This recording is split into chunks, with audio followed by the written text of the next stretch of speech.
bait or fly.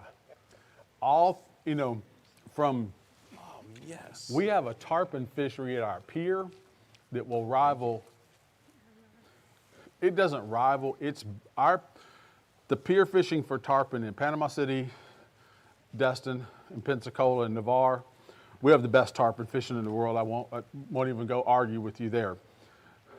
90% of the tarpon that are caught on the pier are caught on some type of lure.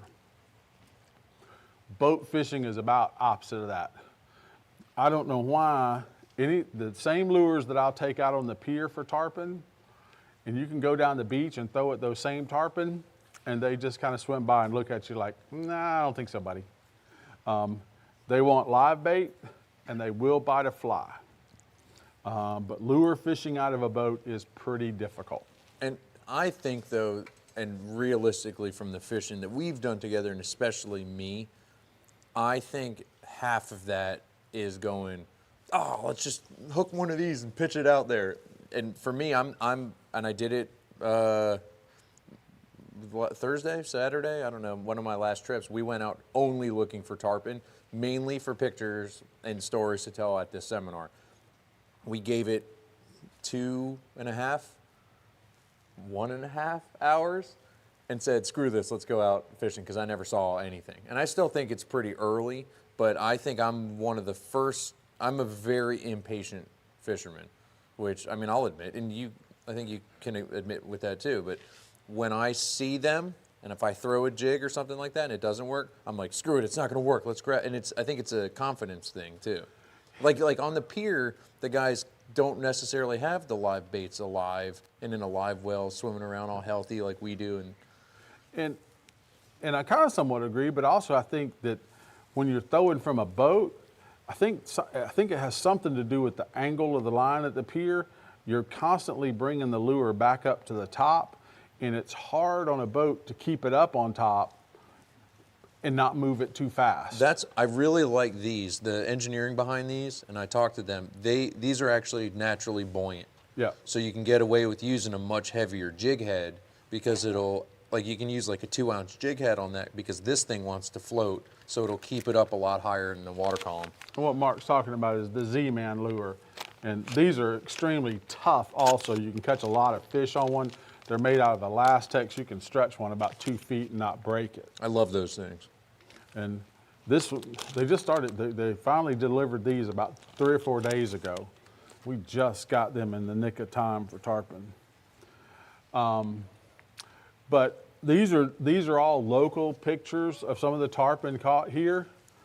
And this is the correct way to get pictures of your tarpon. You can post this online. This is not a problem. Tarpon are fairly heavily regulated. You're plenty welcome to get out of your boat. A lot of people like to do this, fight them from the shore because we're catching them so close. That's just another way of doing it. Here again, proper way of handling a tarpon. And finally this one. You post this one online, the FWC is coming to your house if you put this one on Facebook. You are not allowed to take the tarpon out of the water. Is it 70% of his body weight has to be suspended in the water? How is she picking that up, by the way? She's tough. She can kick your ass. That's a big fish. I'm like, I have a picture of me, and this was before I knew what I was doing. I chartered a boat a long time ago in a different country, and I have a picture of me holding a tarpon. I don't look that cool. Like my legs, my leg doesn't even look like it's mine. Like it's off to the side, and I'm holding this thing up. So she's tough. I don't think I'd mess with her. But this will get you a ticket. I think you got to have minimum 70% of the fish's weight being supported by the water. You can look that up on the regulations. You can't actually kill a tarpon unless it's a trophy tarpon. You can't apply for a permit. You get a permit, it's about $50. But even with the permit, you have to reasonably think that the fish is going to be a world record fish to kill it. But don't do that. No. These guys, we need to let these guys go. This is a great fishery, and we need to be good stewards of our fishery and protect them. If they're under 40 inches, technically you can take it out. I wouldn't do that. I think in the rule book it says, though, like a little star that says, unless you have to remove the hook or something like that, but just don't. And all of these pictures that I'm going to roll through here, these are all locally taken pictures where this boat is actually in between the tarpon. You can see the little bitty sandbar right here where this boat is actually inshore the tarpon. These things, if you get down past Sandestin or past Fort Walton and fish the national seashore areas, they will come very, very close to the beach. Which makes them a lot easier to see. You know, these are right up on the shallows right here. There again, that's the first little sandbar with the little trough. They're really super tight. You can see how shallow it's getting right there. They're just barely, they're actually in the trough itself. And the county has done us some wonderful favors. I mean, these were all built on both sides of town. There's about 5 on each side. The snorkel reefs that they built are perfect tarpon habitats.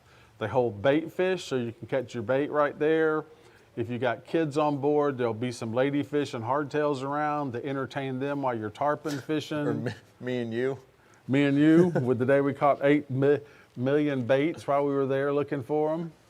But there's these, some of them are on the Okaloosa County website, and some of them you'll have to get off the Walton County site because some are in Walton. But there's about 5 or 6 snorkel reefs in either direction. That was one there's a really good picture of, the dolphin reef, kind of shaped like a dolphin.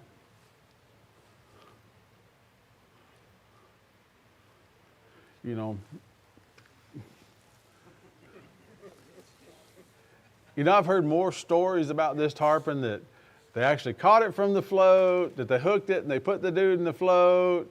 I saw a different perspective of this that had like a 455 Everglades in the background with like 50 people on it partying, and this guy in the float right next to it. So, but you never know. I mean, either way, it's awesome to land it on it. I still want to get a blow-up float, hook one, put Kayla in it. The beaver float. So we were going to do that at a spot that I'm not going to mention, but we call Death.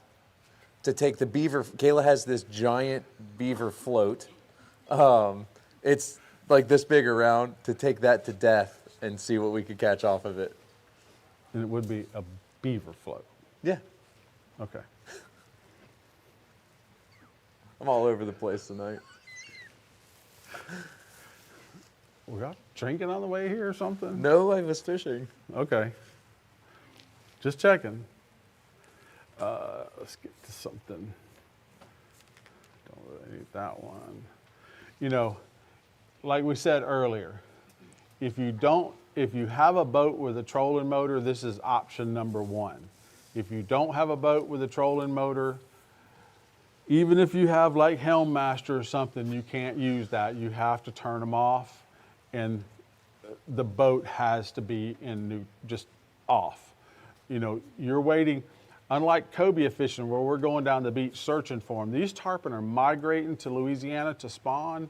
They're moving down the beach, and they're moving in large enough schools that you're going to be able to spot them, whether they're kind of mid-water, and most of the time when they're moving down the beach, when the earlier pictures, those were just tarpon that were just kind of milling around. Well, the ones that are actually migrating, they're coming along, and they're rolling and gulping and rolling and gulping, so you're going to see them from a pretty good ways. And you want to position the boat up in front of the fish and just let them come to you. And that's the way that you're actually going to get your bites.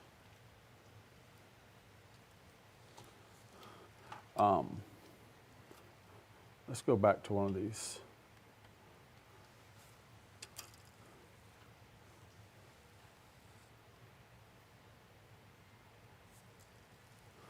So this school, for instance, here, this is one, I mentioned earlier that if you cannot bring your bait to the fish, if you throw your bait up here and bring the bait this way, the tarpon are going to get that really fast, that's not right.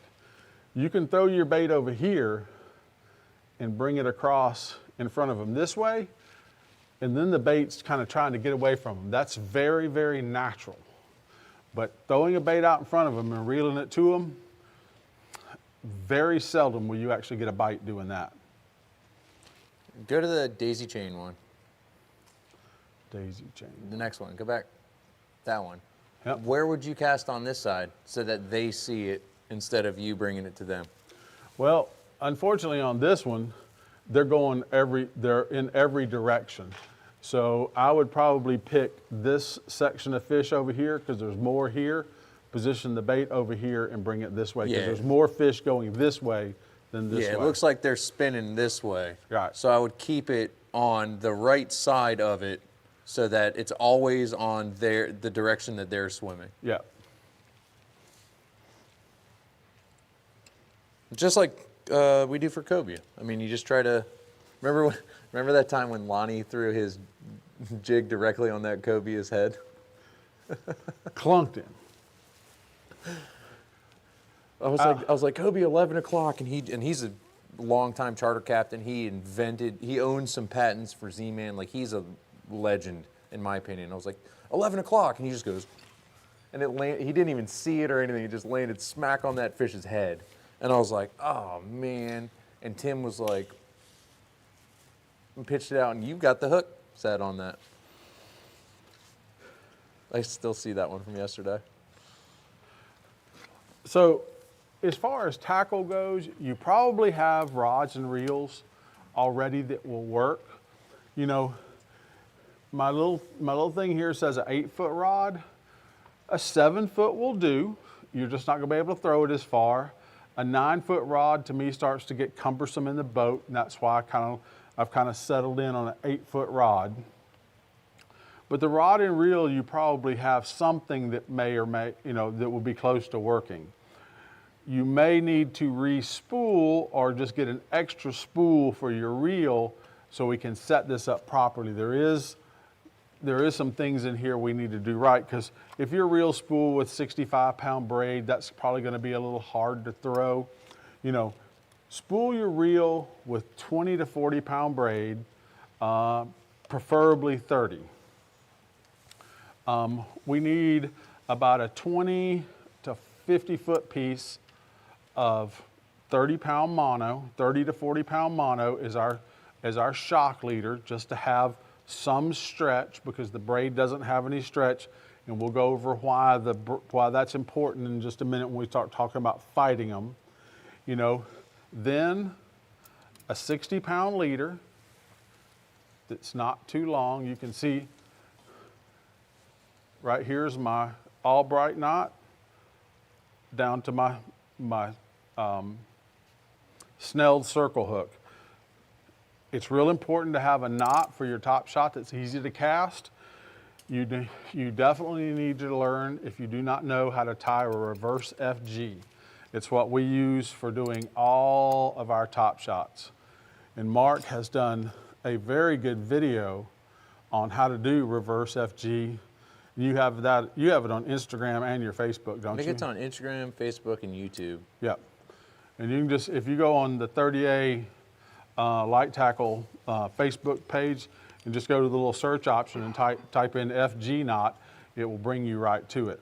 And that's on FG knots, you guys have probably seen before, like guys are wrapping it around their fingers, around shirt buttons, and doing all kinds of weird stuff. But I mean, you've seen us do it before. I think we could probably do one now in 30 seconds, rocking around on the boat, just no tension or anything. Just, it's a really easy knot. And that's what I have on mine. And you know, what I would suggest doing is, getting your iPad out. And I'm not talking about you ladies, because I don't know y'all, but my wife on Sunday night watches horrific TV. Her favorite show in the world is this 90 Day Fiance, and it's just horrible. Well, when I want to learn something new, like tie an FG knot, I just get out a couple spools of line, and she's watching TV, and I'm sitting there in my chair, and I'll just tie it and tie it, cut it off, tie it, cut it off. I'll tie it 100 times. By the end of the TV show, that one's normally about 2 hours long. I'm an expert at whatever knot I need to know. I do mine slightly different. It's similar, but I just make it a little easier. I just go braid straight to leader. I think if you fight, the shock leader and I do this. You've convinced me on amberjack and things to have a bigger wind-on leader or top shot.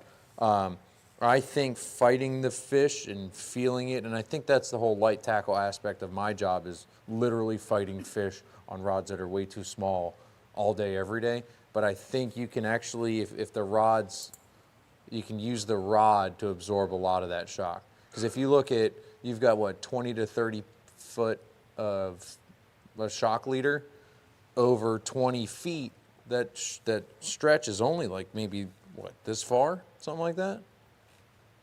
So if you can fight them the right way and learn how to feel it and steer fish around, and I talk about it every single day on every trip, like this morning, it's steering, and I think that you were talking about that's in here, steering the fish around and slowing them down and speeding the fight up, but you can get away with a lot of that stretch by letting the rod do the work. So mine's just slightly different with just braid straight to my leader with the same FG knot. Yeah.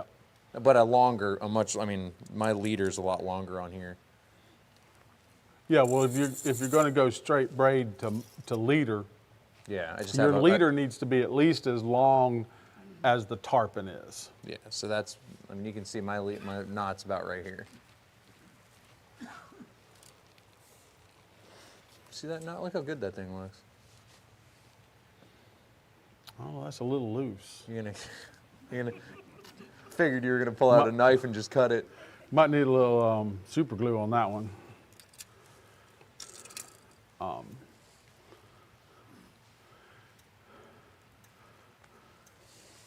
I want to give a shout out to those guys today for helping me out.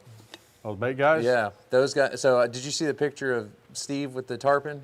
Or about Yeah, I know that they fish? hooked one. I know the light bait boat hooked one the other day. So I went by this morning and got bait from them, and they hooked me up with a number of baits, but good baits too. I guess they looked super healthy to me. They were about as happy as could be, and they worked, Yeah. which is the part I care about. But I asked him. I said, "Have you seen them?" And he was like, hundreds, because he's literally sitting out there, pretty much off the edge of the sandbar, right there at the pass, or down by where the bait pens are, just watching whatever swims by all day long. And he said I said, "Have you seen him?" And he was like, "Oh yeah, buddy, they're here." So the timing of this, the whole seminar thing's pretty good. And the bait, is everybody familiar? Is there anybody not familiar with getting bait from the bait boat? Oh, No. It's awesome. It's awesome. So you go, most days we go out there and we catch bait. And catching bait is fine. Catching bait, fresh caught baits, if you deal with your fresh caught baits right, catch them, bring them up, swing them into the boat, grab the lead, hang them, and use a de-hooker to de-hook them with. Fresh caught bait will be better than the bait that the bait boat has because they haven't been messed with. But most days, I'm gonna go through 4 to 6 bait rigs to catch my bait for a day. If I go through 6 bait rigs, they're $4 a piece. That's $25. And that's coming from the guy who runs the tackle shop.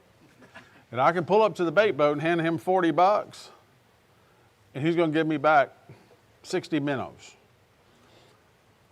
My first option, if it's a tournament situation, it's totally different. If it's a tournament situation, I'm going to catch bait. But on an average day, if the bait boat guy has bait and there's not a line that's 400 miles long, I'm going to the bait boat. Absolutely. That's what I did this morning. I had a 7-year-old, a 9-year-old, and an 11-year-old. And I looked at my sabiki pole, and I was like, I got straight on the radio. Bait boat, you out. And treat the bait guys right, and they will treat you right. They get $20 a scoop. The baits are 75 cents a piece, so that's 30 baits for $20. Throw them a little tip in there. We try to always have a biscuit, a sandwich, a donut, something extra to put in the net. Makes a difference. Yes, And for sure. always, we all pull up to the bait boat nice and slow because we don't want to crash. The next biggest thing is remember, once you get your bait, just don't pull off and hammer it. Go a quarter of a mile before you put throttles down. Don't wake them. They will remember that also, and the next time you get bait won't be as good. Yeah, I'm actually from Indiana. I just moved down here a few months ago. So Oh, right on. Welcome. Sweet. Up here we had no choice. Yeah. Yeah, that's my, in there, what, Memorial Day to Labor Day and maybe the rodeo, something like that, Yeah. where they're out. But they're on VHF channel 80. So, and I prefer listening to 80 now as opposed to 68, the captain's channel, because some of the captains just talk to each other all day long on there. So at least the bait guys are funny, you know. But on channel 80, if you call them and ask where they are, or if they're holding bait or something like that, they're on there. And normally you don't even have to call. If you just flip it over to 80, somebody's always calling. It's probably me on there. As far as baits for tarpon go, you know, most time we're bottom fishing, we can use quite a variety of baits, but herring, by far number one. I think herring has become my favorite bait for everything. Well, herring is the best bait out Yeah. there. It just is. Cigar minnows number two. We talked about the alewives when they're dying. If you can catch alewives and menhaden would be good. They shouldn't actually be there. Threadfin herring should be next.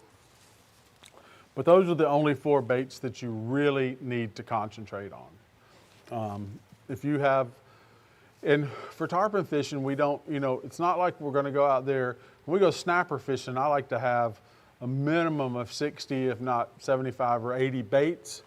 When we're going tarpon fishing, you don't need that many. I mean, 30 baits is plenty. And realistically, too, if you have, I don't know, 30 cigar minnows and you're pitching cigar minnows at them, and you've been fishing here a lot longer than me, how realistic is it that you pitch out a cigar minnow and they're not going to eat it, and then you pitch out a herring and they would eat that? I feel like, from my experience, the tarpon I've caught are either eating or they're not. Pretty much. But there is a time when they will pass up other things to get a herring. But if they're in the feeding mode, they pretty much, if you do your other things right, like having the motors off, presenting the bait correctly, if they're going to bite, they're probably going to bite whatever. If you throw at least one of those four baits at them, you're going to get the bite.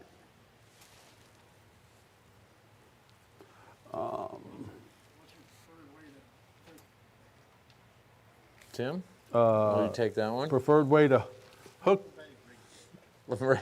right in front of the eyes Give them a nose is, ring. is there's like a little hard spot right in front of their eyes, right through that. If you go through the eyes, it's probably not a big deal for tarpon fishing because you're just kind of pitching it out there and you're not really dropping it to the bottom. But when you're bottom fishing, if you actually hook them in the eye sockets, 30% of the time they get off before they get to the bottom.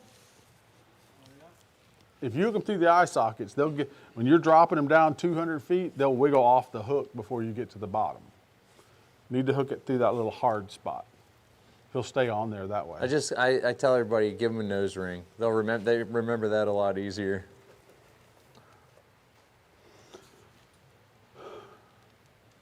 So you were going to talk about fighting towards the tail, bowing to the tarp? So guys, I light tackle fish every day.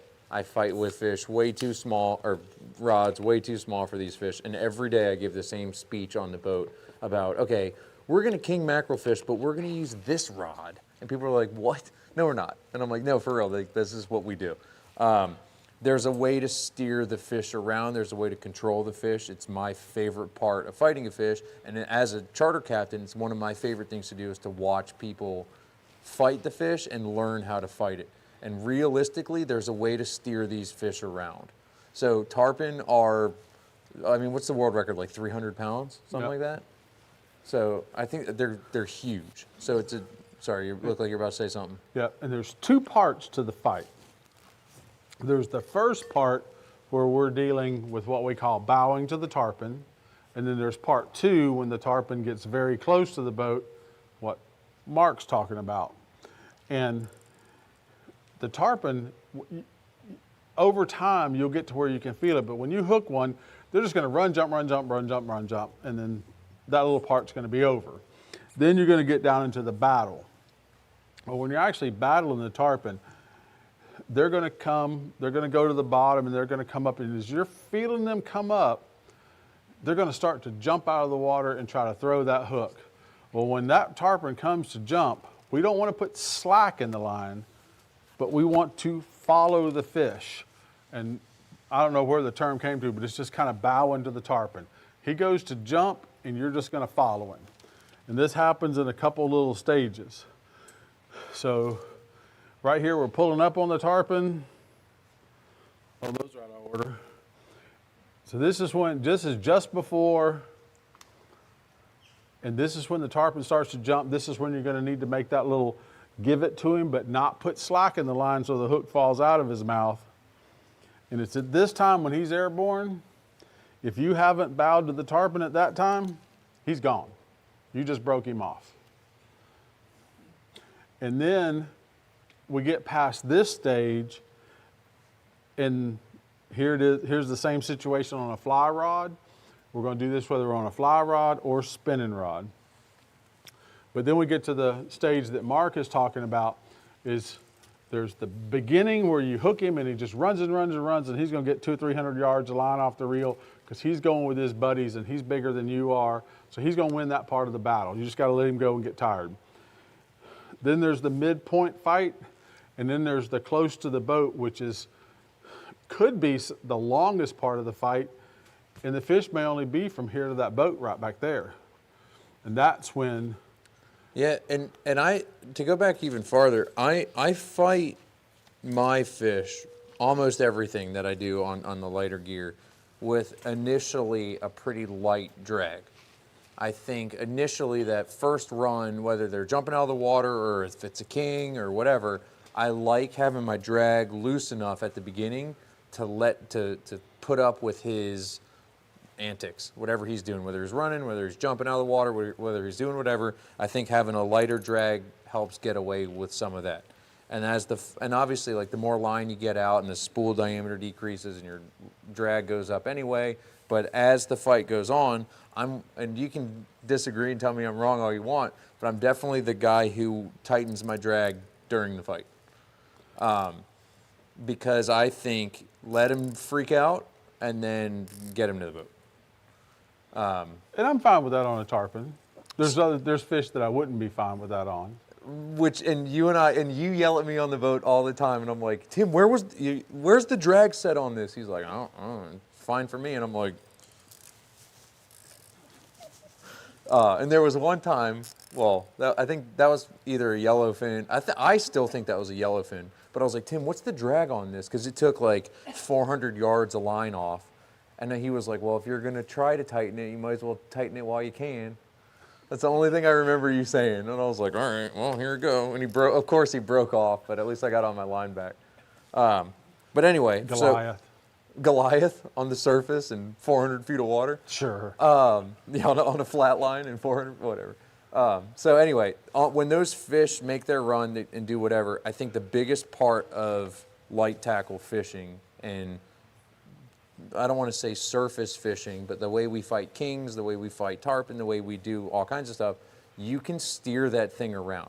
Not so much a tarpon because they're kind of big and they kind of do whatever you want, but there's a way to speed up the fight and kind of put some heat on him and get him to the boat. I think the longer the fight lasts, the worse, A, your chances are of landing the fish, but B, it's probably worse for the fish and worse for you. Yeah, it's definitely worse. It's definitely harder on the fish the longer we fight them. And you'll tell too. I mean, and I tell this, even the easiest way to explain it, and you guys have all hooked bonita.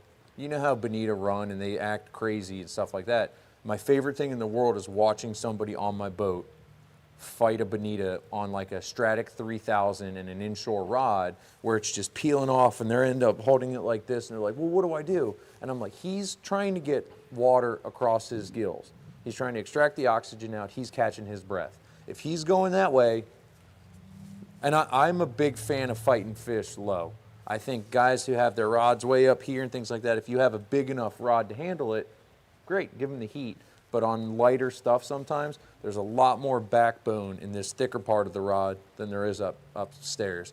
So you can really keep that rod low, and if he's running full speed that way, in your notes it said pull towards the tail. Yep. He doesn't want that. He might not know what's going on, but if you're keeping pressure this way, I mean, you can't, on any of these fish, you can't physically pull him. And I always say women are the best anglers because they have the right, like maybe they want to yank him back this way, and guys will. Like if that fish pulls, you see guys just grab it with both hands and be like, get over here. Either you're wearing I mean, maybe on tarpon it's a little bit different, but on some of the species, you wear a huge hole in his mouth, you're just making that fish mad. And I know I probably sound crazy when I say this, but if you don't make that fish mad, you can steer him around. No.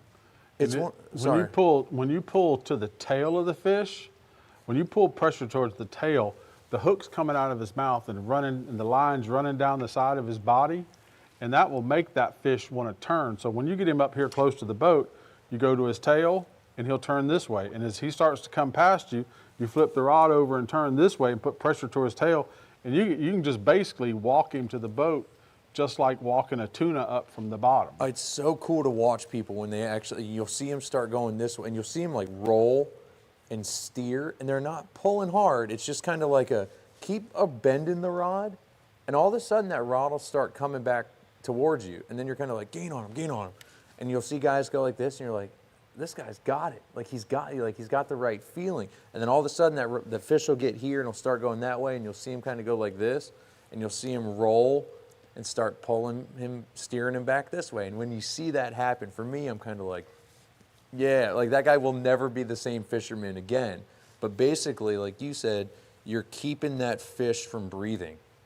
So he's trying to swim in the direction he wants. He's trying to get the oxygen out of his gills.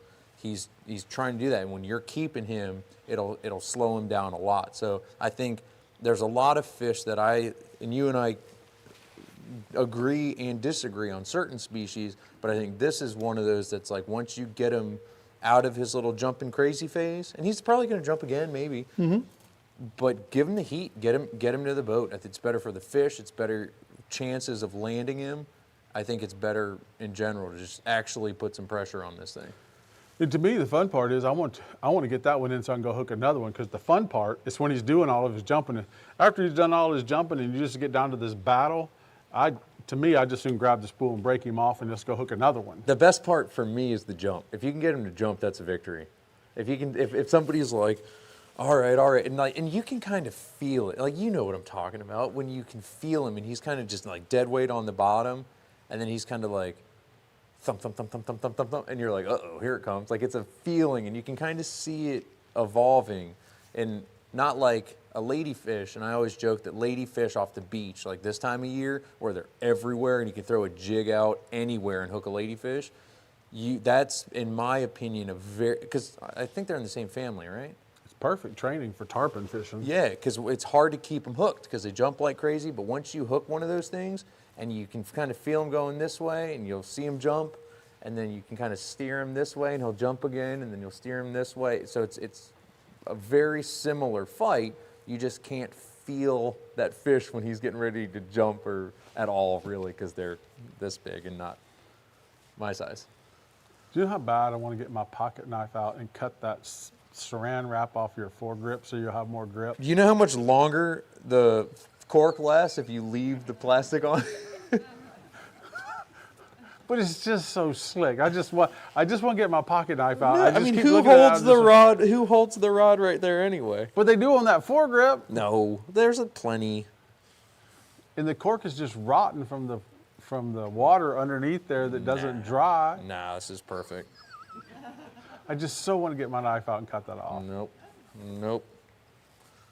So that's how I fight these things. Light drag to start, heavy drag, pointing the rod at him when he jumps, throwing baits at him. Pretty easy. So this is probably one of the shortest seminars we do, because there's really not, it's pretty simple fishing, but it's very exciting. You get to see it all happen. You're fishing within a half a mile of the beach. We don't have to get out of bed early. I mean, to me, it's one of the perfect fisheries. What about little things like we always talk about? Like, okay, so for me, I'm on the tower. I like wearing a darker shirt because it's less glare. I like wearing a dark brim hat because it's less glare. Green mirror glasses. Yeah. You want to make sure, because you want them, most sunglass manufacturers, if you have green tint lenses, those will be amber colored. If they have blue tint lenses, they'll be blue lenses. You get better definition in the shallow water with the amber colored lenses, and you get better definition offshore, like wahoo dolphin fishing with the blue colored glasses. What about keeping the sun on your back? It's not as important, I don't think it is for cobia fishing. It is, but not like cobia fishing because the fish are actually coming to you. You're just sitting there dead in the water. It can be harder, a lot harder to see them though. So like when we fished the other day, I ran east, Tim, and I ran really far east so that I could fish back towards the west so I could see what I was doing. Because it was an east wind, it was a little tough to see anything coming, and I didn't see anything coming anyway. But I still think it was a little early. But east is still a good direction to go. If you have a cooler full of beer. I did see a picture the other day on social media that I agree with. Yeah, there's great days tarpon fishing, and I think we joke about there's like 4 different ways of tarpon fishing. Like one, you see hundreds of them and everyone eats. One, you go out all day and you see nothing.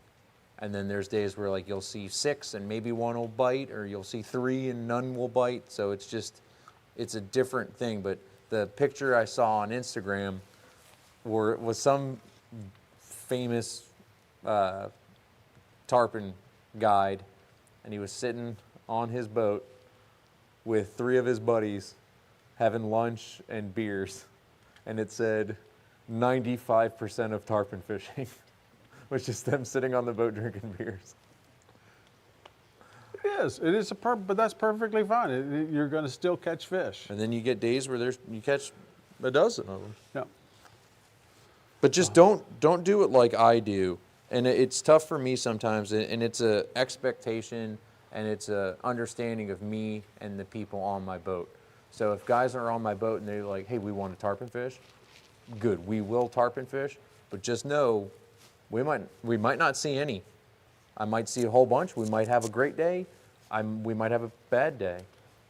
But for me as a guide, all I want is for people to have fun and want to go fishing again. So like it happened to us Saturday, I don't know, all my days are the same. We went out for an hour and a half, 2 hours, and I gave up and I left. And then I talked to you, I think, when I got home, and you were telling me that somebody else had an awesome day tarpon fishing, and it could have been a half hour after I left. So it's just kind of if there's one thing, like cobia fishing too, probably to an extent, if you're gonna tarpon fish, tarpon fish. Don't go tarpon fish for an hour and then say, screw this, I'm gonna go catch snappers or jacks or something. Yeah. You have to you do have to put in the time. Questions? Generally speaking, the question was what size hook. Generally speaking, I use the same one I use for snapper fishing, which is a 7/0 Owner Mutu Light. If I'm finding that I'm seeing lots of tarpon and they're rolling up and really looking at my baits and not taking the bait, I'll drop down to a 5/0 hook. If I drop to, when I'm using a 7/0 hook, I'm normally using 60-pound leader. If I go down to a 5/0 hook, I'm going to go down to 40-pound leader. Yes, we'll lose a few fish on 40-pound leader, but I would rather hook 10 and catch 5 than hook 0. So if we have to scale back to get the bite, that's actually okay. So are you just running down the beach looking for them, and then you getting down past them and just setting up waiting for them to come to you? Yeah, the question was, do we go down the beach looking?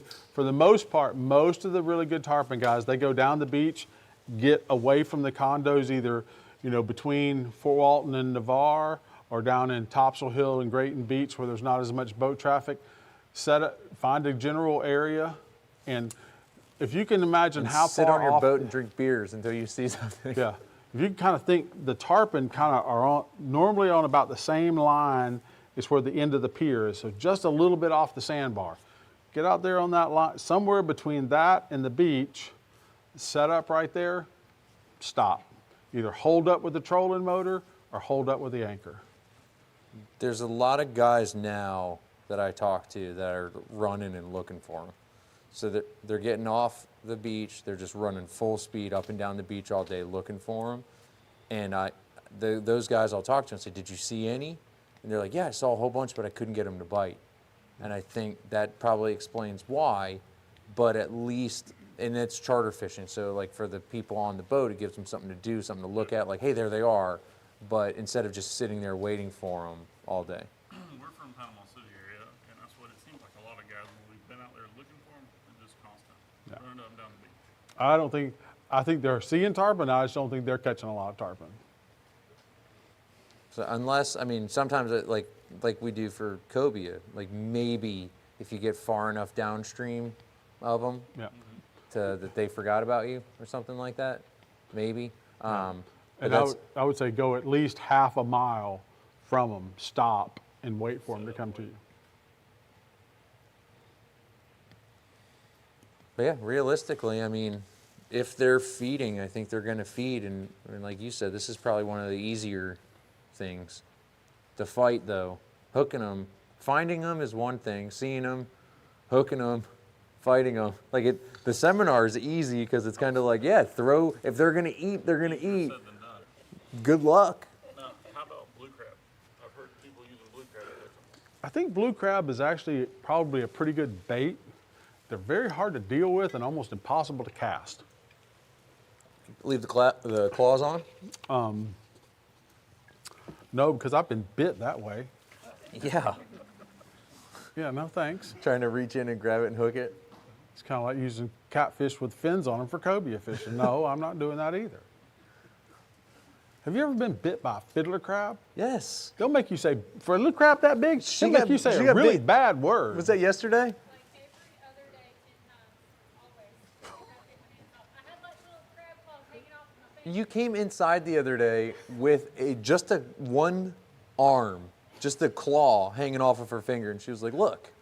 And I was like, what are you doing? Like, I was in the shower. What are you doing with a fiddler crab? So, but you know, if you're somewhere like Boca Grande where you're fishing straight up and down, I think crabs are much better bait. I think for what we do, fin baits are better. And I think a lot of those other places that fish crabs have like a crab, not a spawn, I mean, I guess a spawn, where they're actually crabs drifting out with the tide change. Well, we have a lot of that sometimes during summertime In Panama St. City. Andrews Bay. Yeah. Yeah.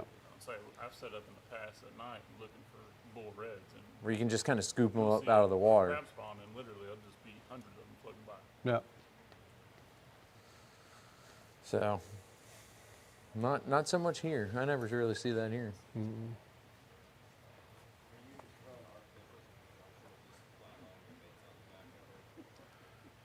Generally, the question was throwing artificials or flatlining baits. It's something between flatlining baits. A lot of times I'll put a bait out off of a balloon and just have it out there drifting for maybe some fish I don't see.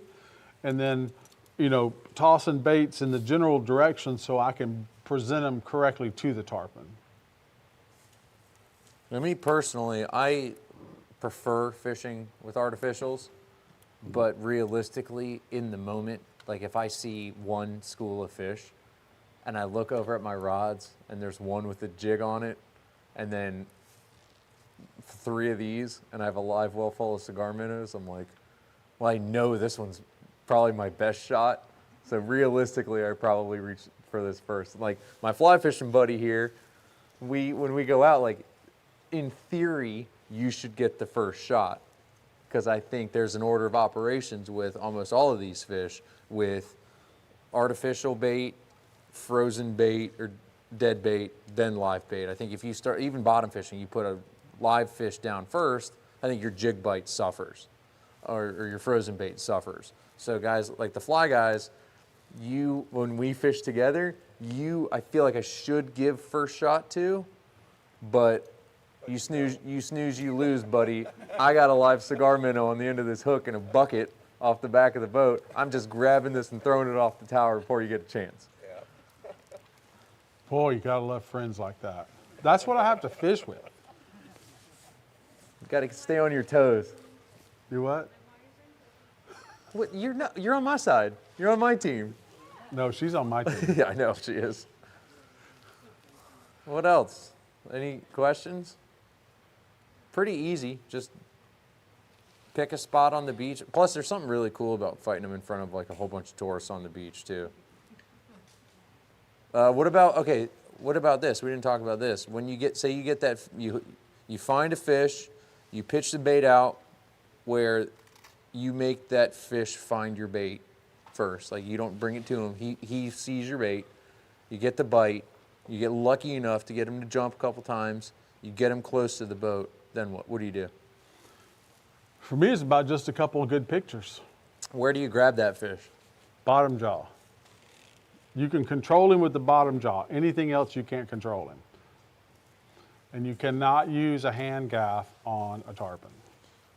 All right, so bottom jaw and hold on tight. So the coolest thing to do with a tarpon, you want to learn about tarpon? How many people have been to the Keys? How many of you people went to Robbie's? Robbie's is the coolest place.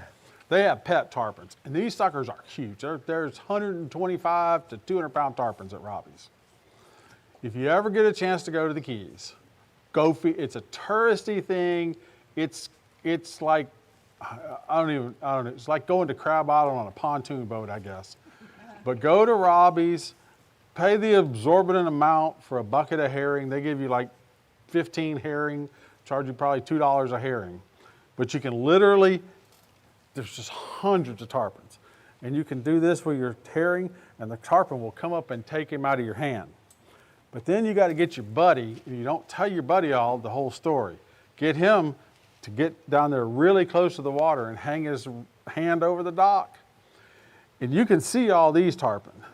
Well, there's tarpon up underneath the dock. And he'll be down here messing with his herring, and he's looking at all these, and all of a sudden, this 200-pounder will come out of the dock, go to grab the herring, and have him up to about here, going, That's cool. Robbie's tarpon feeding in the Keys, I think it's mile marker 87 in Isla Mirada. It's just south of Bud and Mary's. If you go, Now they even walk on the dock as well. Really? And pay for the bait and enjoy the play. but it's still worth doing. What about, all right, so you grabbed, sorry, question? Yeah, okay, like I said, I'm from north, so if I catch a fish and it's hooked reasonably deep, are you better off just cutting it free? Yes. And letting it go? I mean, are they hardy enough to take the? Yeah. And so, like, for me, my boat lives, I trailer it. It lives in my yard when I'm not on it. If I leave one of these hooks in a cup holder, thing's gonna rust fast. So I think that saltwater environment, these things rust quickly. So we caught, you weren't with me, it was an amberjack. We caught a big, beautiful amberjack the other day. Great fish, had 2 hooks in his mouth. And I was like, huh, took mine out, went to grab the other one, and the rust basically just disintegrated. That hook just basically disintegrated in my hand. And the guys were like, where'd that other hook go? And I'm like, oh, here's a part of it, and there's part over here on the deck. Like, That keep them handling the fish stress, that they're better off just cutting the line regardless. And on the tarpon especially, if you get them upside the boat, if you don't want to grab them, if you just cut it off pretty close, most of the time there's enough of a hole watered in their mouth because of how hard they fight, that hook will probably fall right out. who was it that caught a fish? It was a friend of ours. I don't remember who it was. Caught a grouper and it had a pair of bogo grips stuck on its lip. like covered in barnacles and everything. And we were like, I saw a tuna video yesterday. They were filleting like this, probably like a 400-pound bluefin. And he was running along with his knife, and all of a sudden he goes like clink. And it's like, what the heck is that? Well, when they got the fillet off the tuna, it wasn't because the whole outside of the tuna was healed, but there was a dart inside the tuna. Oh, man. So that tuna had been darted at one point in time, got away, and lived for years and years and years to where he had actually healed up, and that dart was just inside of him. So For stuff like that, they're fairly resilient. Well, what about, all right, so you grabbed him by the lip, you got the hook out. How do you revive him? So just have the boat going in gear, hold the tarpon, and just let the boat, don't want to be going fast, just in gear. And you're holding the tarpon, and you're kind of helping that tarpon breathe and get water across his gills, and the tarpon will let you know, because he's just kind of going along with you, and then all of a sudden you're going to feel this little dunk, dunk, dunk, dunk, and you start feel him pull. At that point, you can let go, and he'll just swim on. But you do want to troll him along, hold him long enough that he can get some oxygen going back over his I like body. that, troll him along. Yeah. I've never thought about it like that. Yes, sir. Years and years ago, I was in Tampa Bay, and I had zero knowledge of turtle fishing, and I hooked a bunch of them. It was real deep water, I fished them on the bottom, and they would just go 400 yards, just dump your whole spool, and then jump, and it's over. And I never got 1 yard of line back on any of them, and the locals would tell me you have to mess with them and make them jump closer to the boat. Is that a thing here? Do they jump right away in the shallower water? This was like 60 feet of water. Yeah, I feel like here they almost take off jumping as soon as you hook him. He's run, jump, jump, jump, jump. It's if you make, and it's a similar approach that I take with slow pitch jigging. If you make that fish mad, he's gonna fight back. And if you steer him around the right way, he's not. So like I hooked a tarpon that never jumped. It sucked. I hated that fight. And I felt like he almost died at the end of it. Like it just wasn't, like he looked unhealthy when we got it. Like it took forever. It took like an hour and a half to get that fish to the boat, and it never jumped. So maybe, I don't know, I've never thought about it like that, about like sticking it to him a couple times, seeing if I can make him mad. Heavy tackle, and they would just dump the whole spool, and there's guys running around on skiffs with 20-pound tests, and catching them. I don't like chasing them that much. No. I don't like chasing fish unless I have to. I feel like if you chase it, he is catching his breath. He's like getting that water over his gills. He's doing what he wants. So sitting still and really putting the heat on him, I think helps. So maybe giving him a little more drag and really giving it to him and turning him might have helped. I don't know. That's crazy. Luckily, ours are crystal clear water. That water today was the most beautiful water I've ever seen in my life. I sent you the picture. It was beautiful. So, Any more questions? Off subject, how far are the weed lines? You see them? So, from what the question was, how far are the weed lines? Is an off subject thing. I've heard that there are a tremendous amount of weeds, but starting at about 40 miles and all the way to the fads, but there's not. We've had so much rough weather that there really aren't any lines. It's just ding, ding, ding, ding, ding, ding. And right now, if you do a lot of trolling, you're gonna pick a lot of salad. From what I heard over the last couple of days is you got to reel in every 5 to 10 minutes and pick salad. That's on a conservative side. We need a few days of calm so it can make up. But no, I don't know of any definitive lines. What's your opinion what needs to happen for them to come closer? Weed lines, Yeah. Like last year. weather conditions. Really close. It's got to quit blowing 800 miles an hour from the east every day. We're going to it'll start. stop blowing as soon as you want it to blow when it's 110 degrees outside. Then you will get no breeze until October. It looks like we're going to have a shift in the weather next week where the winds move to a predominantly southwesterly direction, so that should push more grass to the beach. Does anybody care about the charts? You guys all running good charts on your chart plotters?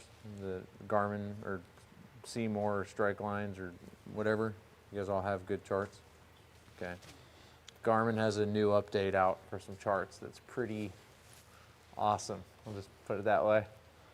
I can throw it on the TV if anybody cares, but Yeah, sure, let's see it. it's pretty sweet. There's a new, or either maybe it was on the new ones, or maybe I just learned something new. But the new, let's see, will this reach? I have to delete all my spots real fast. Let's see.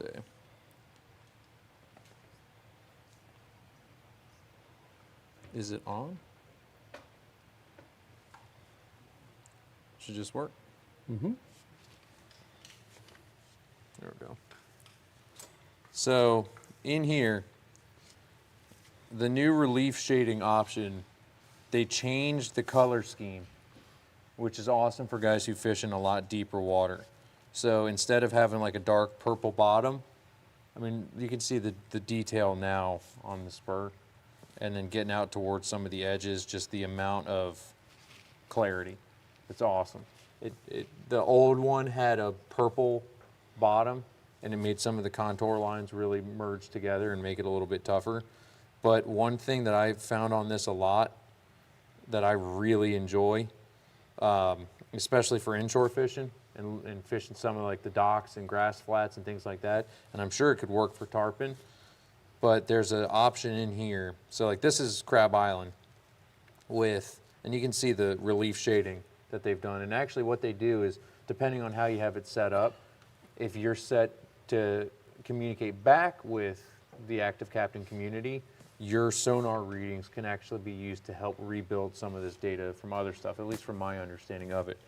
But they came out with a new, and it may be new, maybe not. Did you look at it this morning? Did you play with it? A little bit. So there's a new layer in here. So if I switch from relief shading to the regular fishing charts, and then I go in here to the chart settings, satellite photos, make sure land only is off, and then go down here to water. I don't know, maybe it's that one? So land on. Oops, let's turn that back off. Check this out. So I'll turn that off, chart settings. So now, wait for it.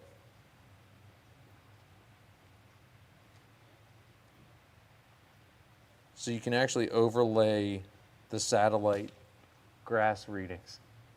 So it's, I mean, obviously satellite photos change and grass patches and things move, but you can really use it to find like, okay, here's Joe's Bayou, where you see the channel going through and some grass around it. So, I'm trying to follow. So what'd you do just to make the grass show up? so in here, land only, turn this up Yep. to I like just 80, want- yeah, or I 100. just wanted to see if it would. No. I don't know. Well, we'll play with yours in a second. But so that's all. That's on the newest U.S. South relief shading Navionics Plus or Navionics Vision Plus or whatever they're calling it now. But it just makes it look awesome. I mean, you can just kind of see like all of the areas and the shipwrecks and kind of look at the beaches and see where things are. And it helps me just really look and see where I want to fish and what I'm doing. And looking at the grass patches along the bayou mouths and some of these areas. And then obviously when you're on the boat running, you can switch over to relief shading and really see everything. So the technology behind charts, I mean, for what, a couple $100? It's, I mean, maybe I'm a big nerd, but when I'm on the boat looking at my chart and I'm like, well, this is 500 feet that way, let's go try that, and then it works, I feel like a genius, you know? Plus, this is one of those things you can do sitting on the couch at home, which helps a lot.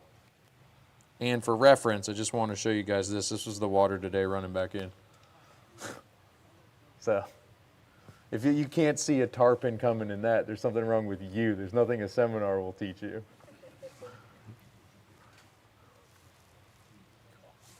Isn't that beautiful?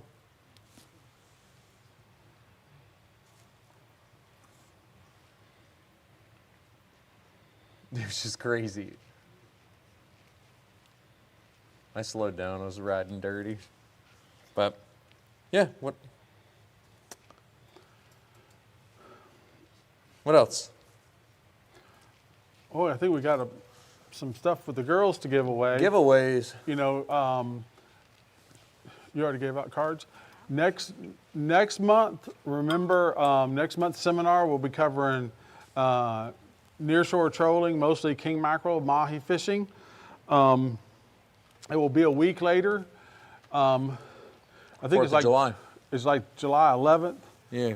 We'll be doing the seminar, so it doesn't fall on that 4th of July weekend when traffic is horrible, there's nowhere to park, that kind of thing. So next month's seminar will be, instead of the first Tuesday, it'll be the second Tuesday of the month. July 11th, I think, right? Yeah. That was easy enough, right? You guys made it easy tonight. We'll get some stuff out of the way. What is this? Is that a new Terramore? Yeah, that's one of the new Terramar XXs. I just got this one.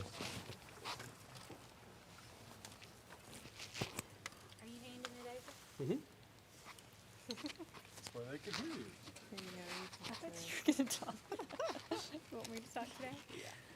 Thank Just you say guys hi. for coming. We've got some cool prizes for you. Yeah, we have both of them at the store. All right, who's number one? You want to give it a go? Yep. Dan This is Johnson. Terramar. What? So is regular Dan Terramar. This is Johnson.